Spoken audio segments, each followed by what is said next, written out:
All right, so when we did that in the fall, I did a quick survey, and I'm going to do it again. Who in the room knew all of those songs? Anybody know all of those songs? All right, there's a handful. Did anybody know none of those songs? Willing to be honest?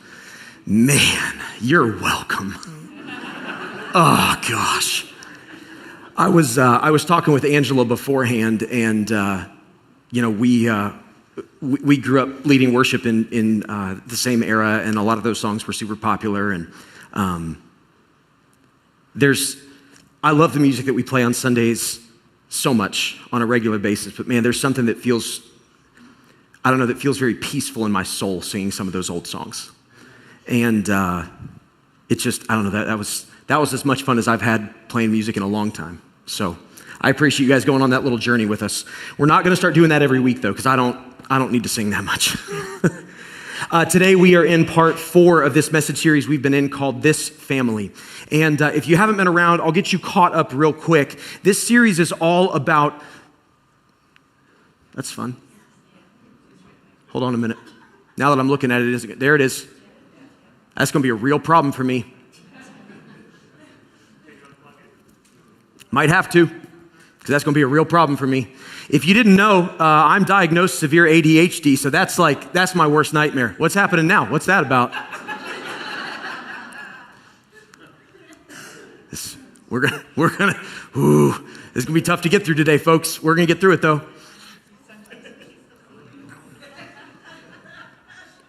Justin, you want to come unplug that light? Justin doesn't know where the plug is for that light, but I know he can trace stuff.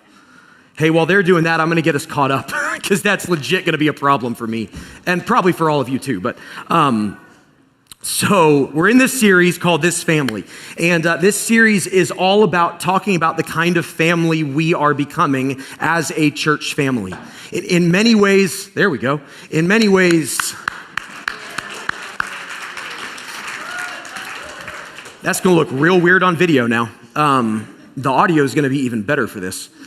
In many ways, we are already, the values that we've been talking about, we already exemplify these values as a church, but more than who we are today, these are the things that we are committed to becoming more and more, the ways that we are committed to living as a church family more and more throughout the years.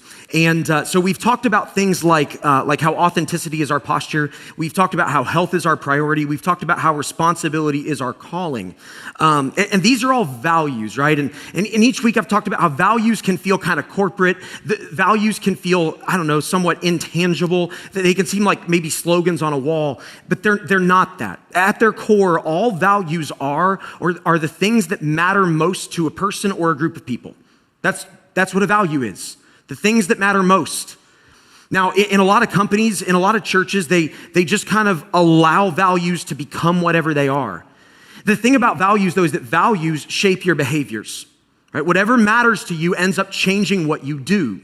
And then the things that you do consistently over time end up shaping your culture, that they shape how things feel, what people experience when they interact with you. And so a really fun example of this is years and years and years ago, the first time I ever took Vanessa home to meet my dad's side of the family, I had to warn her ahead of time that they were huggers because she is not. And what I knew is that what was going to happen is that we would all gather right at the front door right before we all left, because everybody would leave at the same time, and then we would all hug each other. Everybody would hug each other, right? And you couldn't miss anyone. And I knew that she was going to be like, what's happening? So I warned her, and I was like, hey, this is what's going to happen. I need you to understand it, and I need you to do it. Because if you don't, people are going to think you don't like them. And I know that's not the case, but they're going to be like, why did you know? So I warned her, and she was a trooper, and she hugged everyone all around the whole, it's not a circle, it's like a blob, like a mass of people, right? But she hugged everybody, and it was great. That's a culture. My dad's side of the family, we were huggers. Conversely, on my mom's side of the family, we were not. I never gave my grandpa on my mom's side a hug one single time in his whole life, ever. I barely gave my grandma hugs. And when she did give me hugs, they were side hugs. Fine, just different culture. Not good, not bad, just different cultures, right? That's what culture is. Culture is just behaviors over time that create expectations and a feel and an environment. And values are what lead to that. So the question isn't whether we have values, it's have we named them? And here we've decided to name our values so that we're purposeful about who we are becoming. So again, we've talked about how authenticity is our posture, health is our priority, and responsibility is our calling. Now today, we're going to shift a bit because these are good values, but there is an inherent problem the values that we've named so far can create if we're not careful. And it's unfortunately a problem that a lot of churches deal with. It's something that is a real struggle in a lot of places. I've talked some throughout this series about the church that I grew up in. It was a church in New Albany, Ohio, and it was a great church to grow up in. I mean, really, truly a phenomenal church to grow up in. I was surrounded by all kind of people who loved me, who loved my family, who loved my sister, my mom, my dad, and were super formative in my life. So much of my love for the local church today stems from that local church, growing up there, spending my whole life there until I started in full-time ministry out of college. But there was one flaw in that church that I didn't really see growing up. It took several years growing up, and it took this one thing that I heard this one time to start to plant a little bit of seed of like, oh, this was a problem. So I remember at some point in time, probably 15 or 20 years ago now, I don't recall where I was when I first heard this, but I remember somebody posing a question. This was the question. They said, if your church were just plucked out of your community overnight, just gone, would anybody know? Would anyone notice that we're not people that were already part of your church? And, you know, I was a youth pastor. I was in full-time ministry. I had spent my life trying to pursue and understand how to do church well. And I remember thinking like, oh, that's an indictment on so many churches. And I remember thinking back to my own church experience growing up and being like, you know, my home church was an incredible church, but no, I don't think our neighbors even would have known. I don't think they would have had any idea. Now, if the building was gone, sure, it was a big building, right? But if the church, the people just vanished, I don't think that our neighbors would have ever known that we weren't there. Now, there's reasons for that, and I'm not going to go into all the things, and it's not that the church I grew up in, it's not that it was a bad place, obviously. Again, it was massively formative for me. But the values that we've already named and what is so common in so many churches is that it can become very, very easy over time to unintentionally turn inward to the point that you forget there's a world outside the walls and that world is the point of it all. It's tough because when a family is strong and when a family is healthy, a church family, you want to spend time with each other, right? Like, I think a lot about Sundays. It's like they're these little mini family reunions, right? And I get to show up and see all these people that I care about and who I know care about me and I know care about my kids, and it's great. But over time, what can develop is we start to spend more and more of our time and our energy looking toward each other and not spend time looking outward. Now, this is a big problem, and the reality is we've all experienced this phenomenon in some way in our own lives. And what I mean by that is that my guess is if I was to go to each one of you and say, hey, take a guess how many churches are in Sunbury, Ohio, and the surrounding area. You could probably name quite a few. You could probably name the bigger ones, right? The ones that sit on major intersections, major roads. You might not know the name, but you know, oh, there's a church building like that sits right there. You could probably name a handful. But my guess is you wouldn't be able to name most of them. And the reality is, I don't know how many people outside of our walls would be able to say that we exist. Now, we have made a concerted effort over time to do things about this. And my hope is that a lot more people in our city would know about us relative to our size compared to many of the other churches in town. Not because it's a competition, but because we have gone to great lengths to try to ensure that we don't become an insider-focused church. But even at that, the reality is there are still a ton of people in the city who don't know we exist. That's just the way it goes. And so you've all experienced this. We've all experienced this in some ways. But it's a pretty huge problem because at the end of the day, serving people was not just something that was important to Jesus. It was critical to Jesus.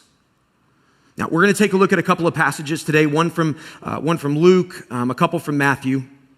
And what I want to do is I want to try to paint a picture today. And to be fair, in some ways, this is a very similar sermon to one I preached not long ago, but it is not exactly the same. It's going to shift in a bit of a different direction. But what I want to do is paint a picture. I want to paint a picture of not why Jesus came, because Jesus came for a few different things. There were a few kind of core purposes that all were encompassed by the one main purpose. But he did have kind of a few core things that he identified over time that were critical to him. So we're going to start in Luke chapter 19. And this is a fun passage because for some of us, it's going to be another throwback thing, right? Some of us that grew up in church, grew up in Sunday school, we learned this fun little song that today is extremely culturally inappropriate.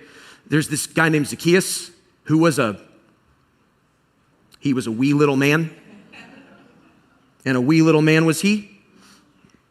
I won't sing it because it's inappropriate. I'm a little guy, so, just protecting myself here. Luke chapter 19, starting in verse 1. Jesus entered Jericho and was passing through. A man was there by the name of Zacchaeus. He was a chief tax collector and was wealthy. Pause real quick. That's an important detail if you don't know. Chief tax collectors were not popular guys. Wealthy people were not popular.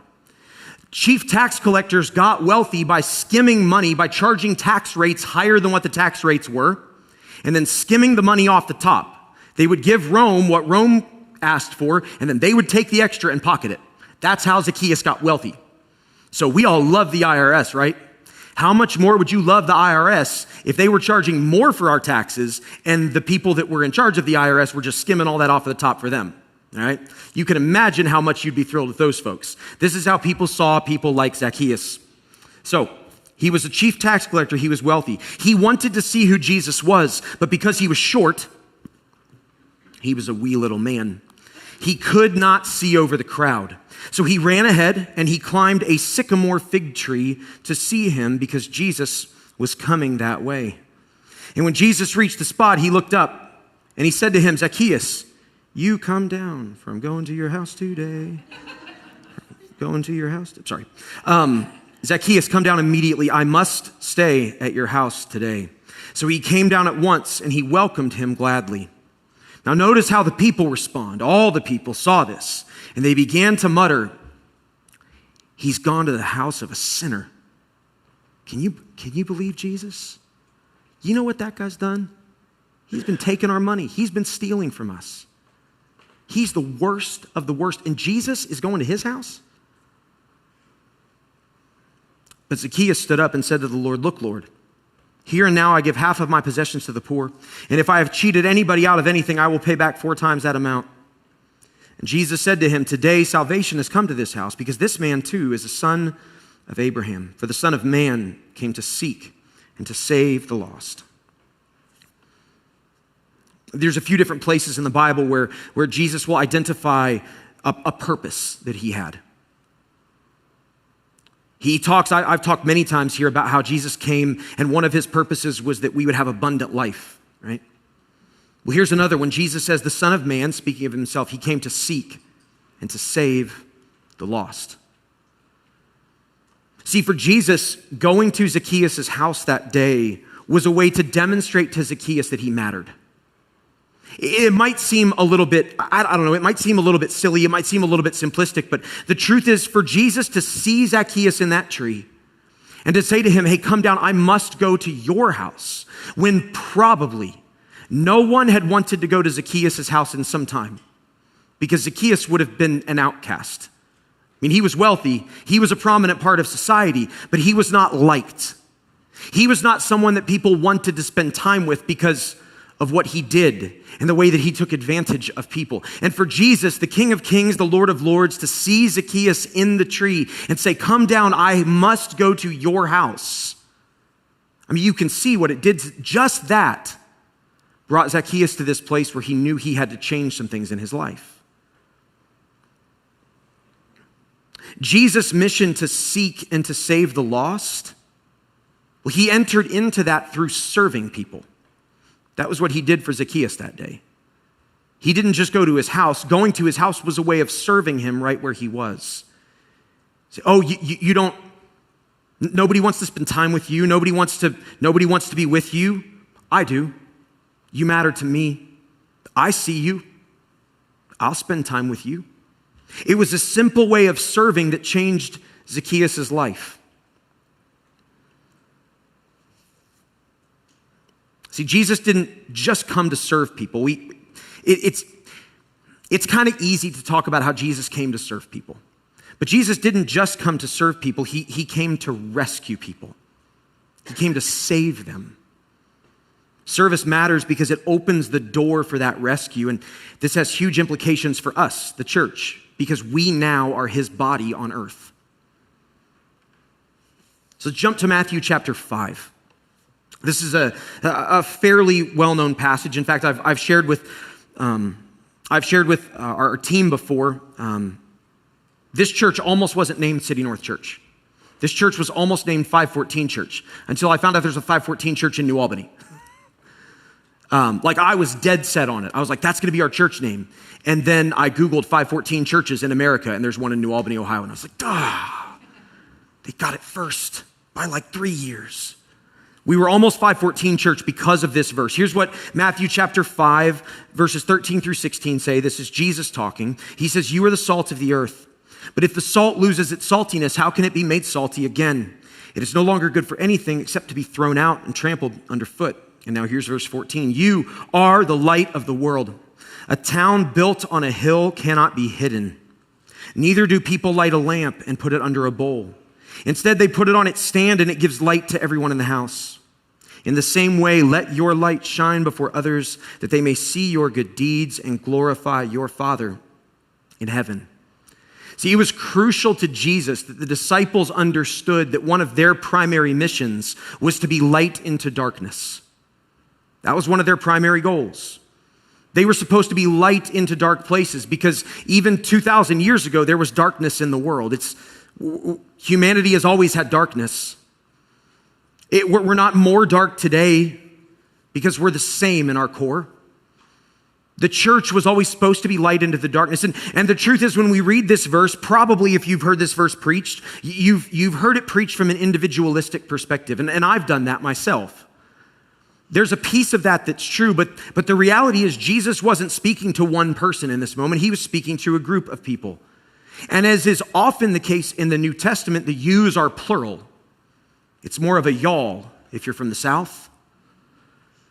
So it might be a little bit more accurate to read this and say, y'all are the light of the world. A town built on a hill cannot be hidden, neither do people light a lamp. In the same way, let y'all's light. That's a word in the South too, in case you didn't know. Y'all's. Let your light shine. In other words, what Jesus was not saying is, hey, John, make sure your light shines. Hey, Peter, make sure your light shines. Hey, Matthew, hey, Andrew, hey, Tom. He was saying that, but more than that, what he was saying is, when I leave, you all together are going to carry out my work in this world.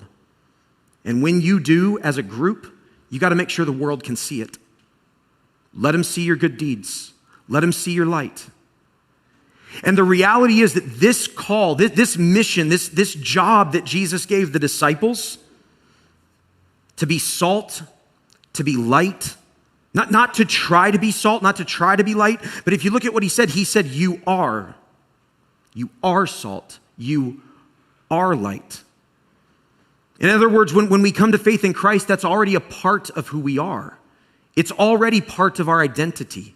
It's our job simply to let it out. If we hide, if we withdraw, if we disappear, we're contradicting who God made us to be. And then beyond all of that, we're gonna wrap it up with Matthew chapter 28, verses 18 through 20, which I've read an immense amount of times here. The Great Commission. Jesus says to the disciples, just as he's getting ready to ascend into heaven, all authority in heaven and on earth has been given to me. So go make disciples of all the nations, baptizing them in the name of the Father, the Son, and of the Holy Spirit, and teaching them to obey everything I've commanded you. And surely I'm with you always, to the very end of the age.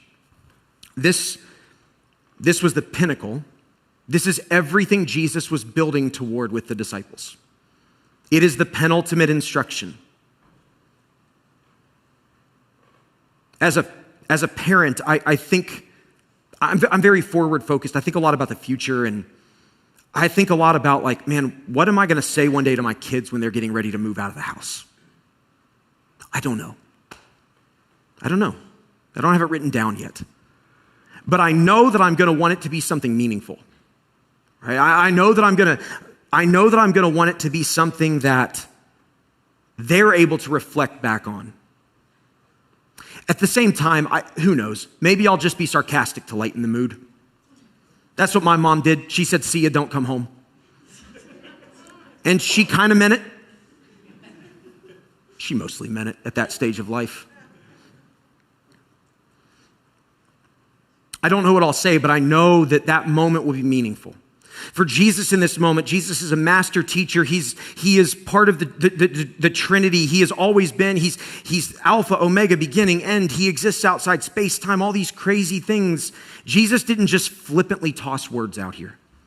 The words that he spoke mattered, and they mattered tremendously. For Jesus to choose these words as his closing instructions are so important. They capstoned everything he had done with the disciples for 3 years. And they were really they're the charge that he gave to the church through the generations. You and I sit here today because men and women throughout history have faithfully carried out these instructions, not just the disciples, but millions, billions of other men and women throughout history have carried this out.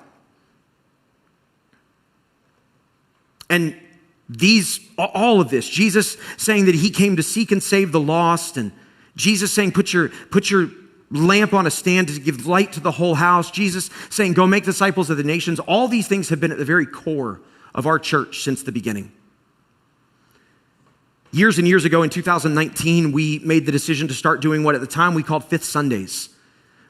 Most of you have been a part of what we now call Serve Sundays. Most of you have been a part of one of those at some point in time or another. If you haven't been, what they are is we pick these Sundays throughout the year, and instead of having a regular Sunday service, we serve our city in some way. And so we've had people that have shown up at our front doors that were like first-time guests on Serve Sundays that were like, hey, we don't have service today, but you can grab a red shirt and come help us if you want. And no one's ever done it. Never. They've turned around and gone back to their car, and they've never come back. And that's a trade that I'd be willing to make 1,000 more times. Because it's at the core of who we are. And it's at the core of who we are because it's who Jesus was. And it's who Jesus called his church to be. So we've talked about all these things like authenticity, which is awesome. And we've talked about health, and we've talked about responsibility. But those are all somewhat inward. See, this is the value that we've put into place to ensure that if one day our church was just plucked out of this city, people would go, no, that can't happen. Because in this family, our city is our burden. In this family, our city is our burden. That's what matters to us. It is crucial to us that we never become a church that isn't meeting needs, that isn't getting outside our walls, that isn't visible. In this family, our city is our burden. Now, burden can have a little bit of a negative connotation, depending. Here's how I want to kind of define that for us today. Burden in this context is simply love that refuses to ignore need. That's what burden is. Burden is love or compassion that refuses to ignore need. So in this family, our city, the community that is outside of these walls, it is a place and it is full of people who have needs. We may know some of those needs, we may know none of those needs.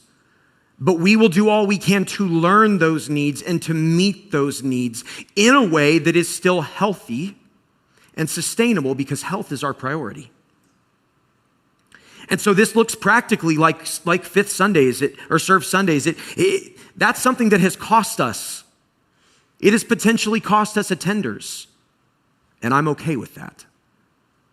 Because at the end of the day, if we gain some attenders, but we do not maintain a focus on serving our city, then I think we've lost. We do things like football concession stands, which are a huge undertaking. But you know what? Every single year we commit to doing these concession stands, and every single year we go, oh my goodness, are we going to have the people to pull this off? And every single year the Lord is faithful and provides who we need. And every single year we have people that come up to us during the season and go, with like a gravity in their voice, say, thank you for doing this. This makes such a huge difference. And so we keep doing it. This means doing things like trick or treat at City North. It was cool this year. We did trick or treat at City North this year, which is like a big block party we do during trick or treat. And we didn't do it last year. It was the first year we hadn't done it. And this year we were doing it. And there were several families that came through and were like, I'm so glad you guys are back this year. We missed you last year. It's like, all right. Now here's the thing I want you to understand. It might be easy to go, well, like, okay, fine, trick or treat. But under the hood, when you understand why the decision was made to do it, it fits this value exactly.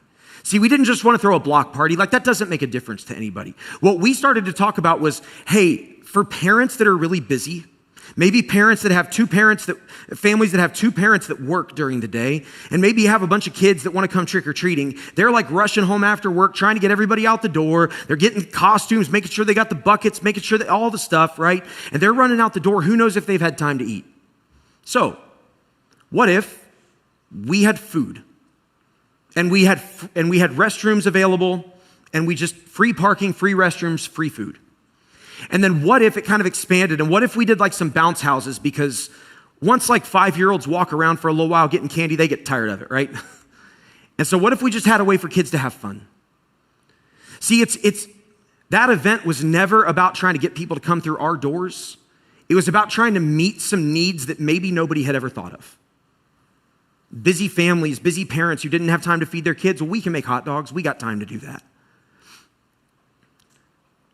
Now, here's the reality. This is something that sounds nice, and it's easy for people to rally behind it philosophically.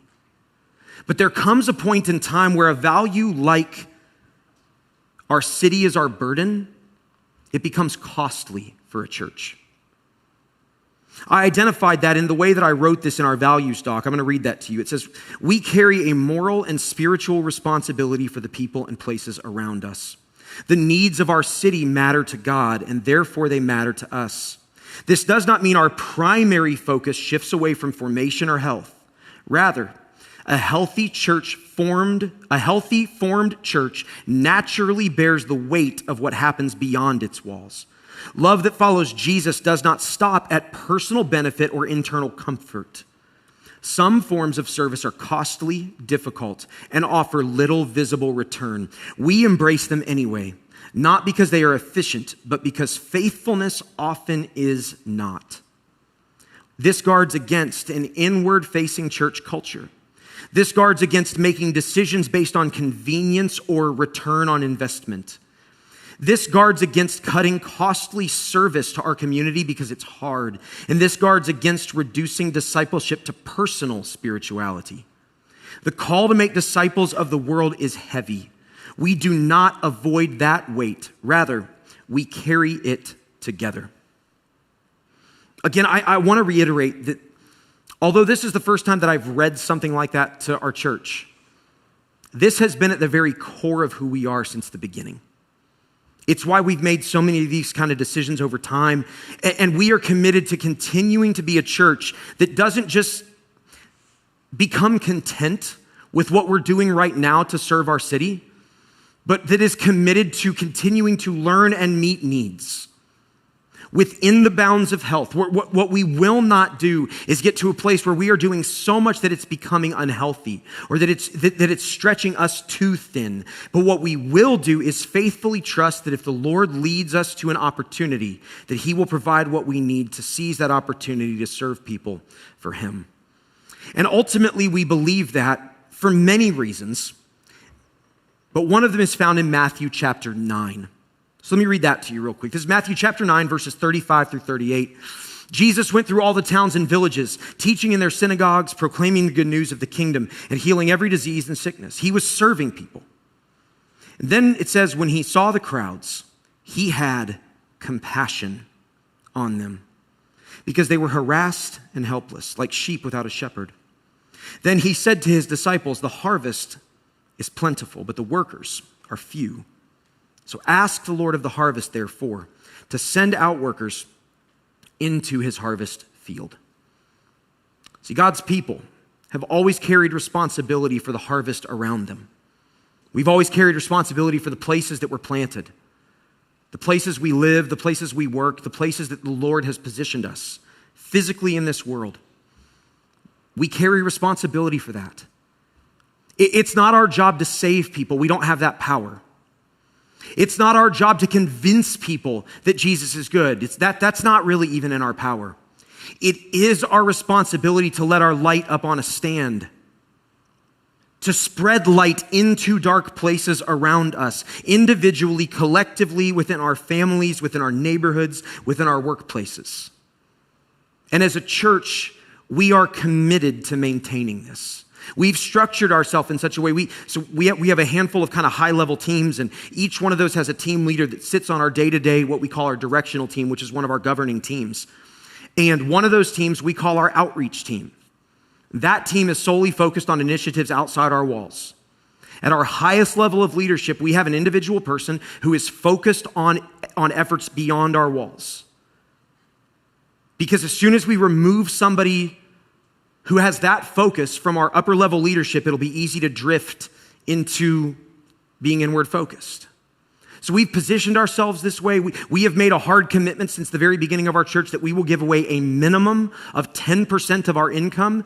Every dollar we receive, a minimum of 10% of our income goes directly back outside of our walls. Not marketing, not like to people and to organizations who have needs. Minimum 10%. In some years, we've gone as high as 15 to 18%, just depending. It's a commitment that we have. So we've already done a lot of things, but what does this mean for us for now and for the future? There are three things that come to mind. The first is that we show up. We refuse to be invisible. We will continue to show up in our city. It is foolish at this point in history to assume that people outside our walls will believe for 1 second that we care about them if we tell them they have to come to us first. They will not believe it. There was a time in American history where people trusted institutions, they trusted churches. That time is long past. Today, people don't believe that you care until you prove to them that you care. And the only way you prove that you care is by leaving where you are to go to them. And so we'll keep showing up. We'll keep doing concession stands. We'll keep doing things like trick or treat at City North. We'll keep doing Serve Sundays. And when the weather's nice enough to, we'll get out in the community so that people can see us, so that they'll think City North Church is great. No. So that they'll know there's a God in heaven who loves them, because there are some people on the earth who are willing to do some things that are uncomfortable, that are sacrificial. I remember one Serve Sunday last year, we were cleaning up paths in a park back behind one of the communities, one of the neighborhoods.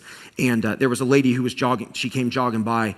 And as she was jogging by, she was like effusive in her thanks, right? Like, thank you so much for doing this. Nobody ever does this. Thank you so much. I don't know that nobody ever does it. That's probably not true. Seems like it would have been a lot dirtier if nobody ever did it. But it was cool that on a Sunday morning at 11:15 in the morning, when we normally would be here, that somebody saw some folks out there with shirts on that said City North Church Serve Team.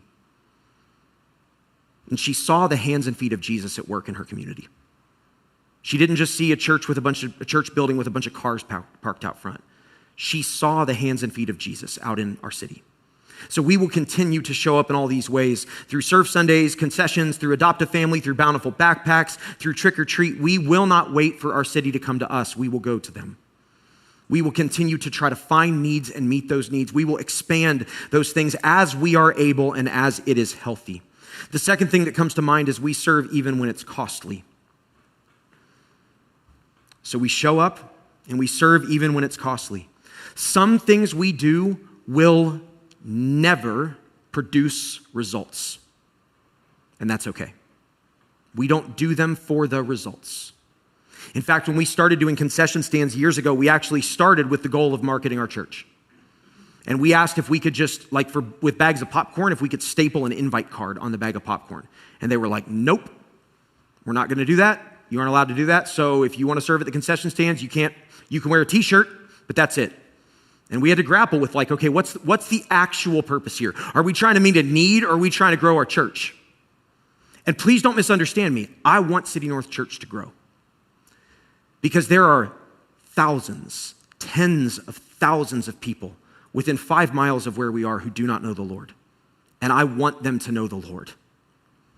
But we will not engage in opportunities to serve our city only if it benefits us. Because if we're going to prove to a city that God loves them, it can't be motivated by our benefit.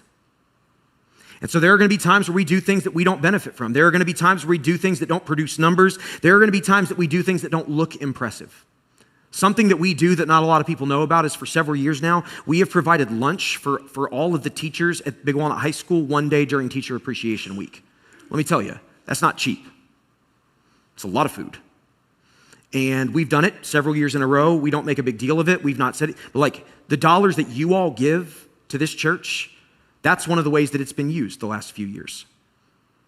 And I've personally had teachers come to me and say, hey, we really appreciate all that you do for us. No, we are not, there are other churches that do these kinds of things. But there are not a whole lot of churches of our size that could get teachers from the community to come and say thanks. It's not common. But we do it. We don't see result, we don't see benefit from it, but we do it. Because that's what Jesus did for us. It's God's heart for people. The third thing that comes to mind is we are just getting started. We're just getting started.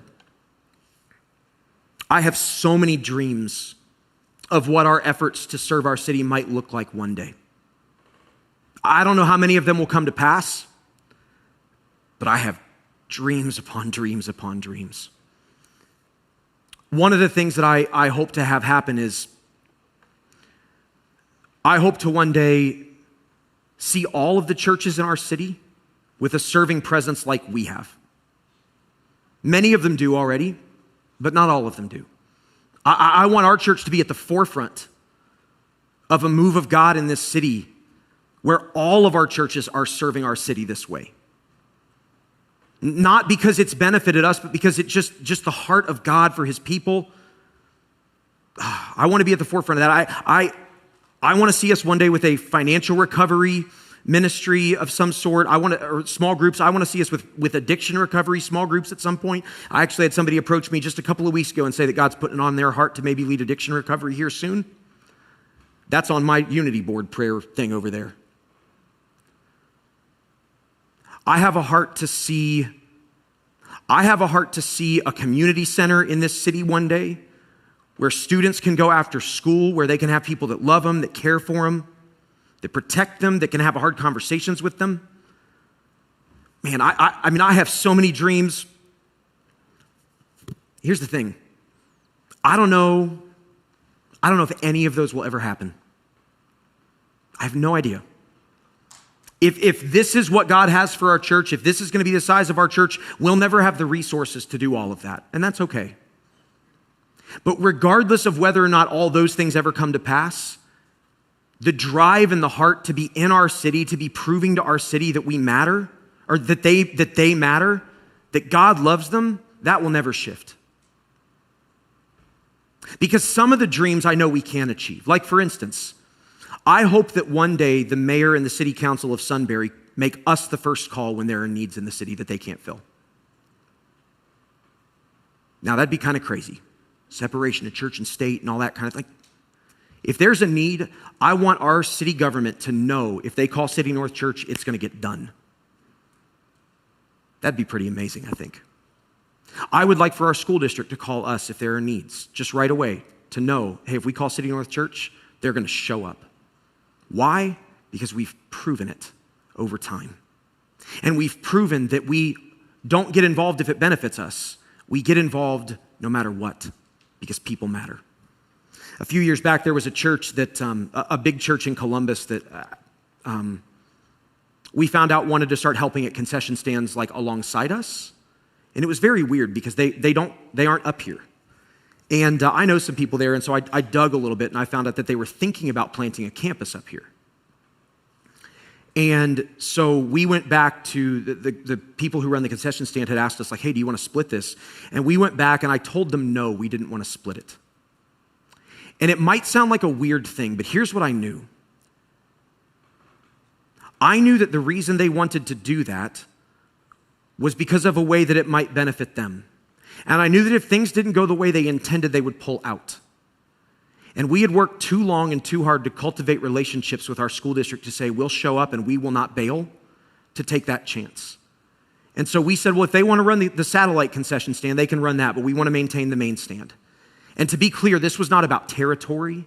This was about, we have worked so hard to prove to these administrators, these teachers, this school district, that not every Christian is out for just what benefits them. And so that church did. They showed up for every game that year. They staffed the satellite stand. But then after that year, Big Walnut never heard a word from them again. And I'm not saying that because I think that church did something wrong. But that's just not my heart for this city. That's not our heart for this city.